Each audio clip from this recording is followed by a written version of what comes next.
Screen Team Media. I read it and I just fell in love with the project. I loved the script. I thought it was so funny and poignant, and I loved the idea of Eddie doing it and playing this role. You know, the idea that like on page 20, Eddie Murphy's doing a Charlie Chaplin movie is fantastic, and so it just was a really exciting project for me. I play Caroline, and I am Jack's wife.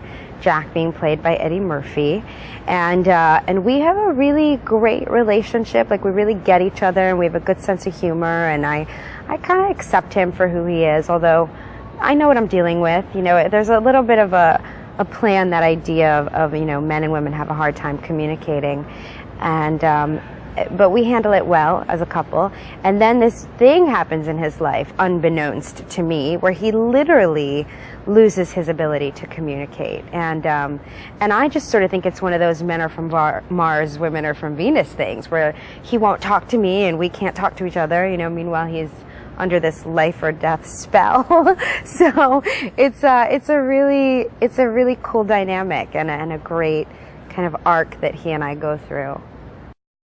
Jack is very charming, you know. I mean, he's really charming and funny, and he's driven and ambitious, and you know, excited about life, and excited about pursuing his dreams. And I imagine that when they were courting, you know, he pursued Caroline in a very similar way to how he pursues his work now, you know, and that's part of the shift for my character. Is kind of like, wait, you know, I used to be the one where it was all, you know, fancy talk and, you know, effort and sweet talk and charm, and now that's all about your work and not about us.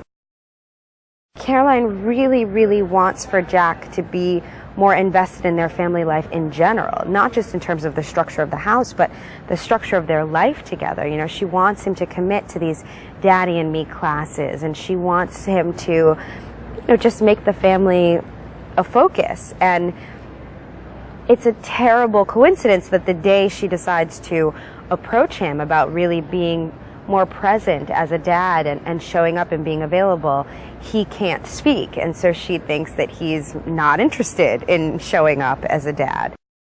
Caroline decides to take a risk and spice up their life in bed, and it doesn't go so well.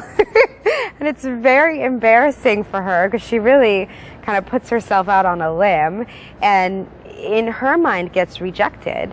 Although she's not really being rejected, but she thinks she's being rejected because of his lack of communication. It reminds me of some of the older kind of Eddie Murphy fish out of water films, you know, like Coming to America or Beverly Hills Cop. There's a real sense of the humanness of his character in a difficult situation.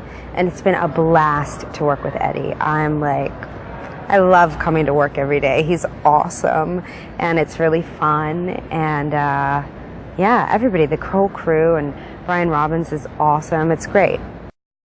I love making Eddie laugh, because I feel like, yes, like, if you can make Eddie Murphy laugh, you're really funny. You know what I mean? Like, he knows funny, so that's like my goal, is to always make Eddie laugh at least once. Brian's great. Brian's really, really great. I mean, I feel like he's always available for my questions and concerns. Oh yeah, you have to ad-lib. You definitely have to ad-lib. You know, especially whenever there are babies involved in a scene, because you literally have like a third scene partner who is going to do whatever they want. You know, the 18-month-old child is not going to go by the script. And so you have to be ready to improv. It was quite the outfit. I don't know what else to say. That's a hard thing. Yeah, it's a weird, you know, it's one of those very strange parts of my job, is having to walk around in patent leather lingerie. That is not normal. But I think I turned to our DP, Clark, who's awesome, and I was like, is this really what I went to college for, to wear patent leather underwear?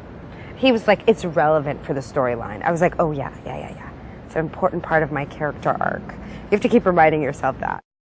It was a movie, now it's a film, because Ruby's just such an amazing, dynamic, important person. I had the honor of presenting her with an award earlier this year, and I just adore her. I just adore her. She's such an icon, and she's one of my heroes, not only artistically, but socially. Divine. She is a divine, divine woman.